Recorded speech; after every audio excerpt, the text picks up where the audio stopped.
पुण्याजवळचा सिंहगड किल्ला. दिवसा इथे हजारो पर्यटक येतात इतिहास अनुभवायला आणि किल्ल्याचं सौंदर्य पाहायला.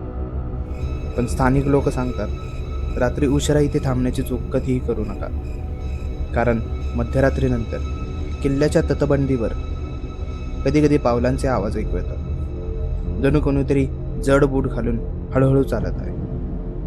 काही ट्रेकर्स म्हणतात त्यांना दूरवर मराठा सैनिकासारखी एक सावली दिसली.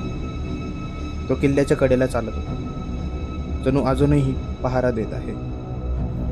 पण जेव्हा त्यांनी त्या सावलीकडे धाव घेतली, ती अचानक कड्याजवळ जाऊन गायब झाली.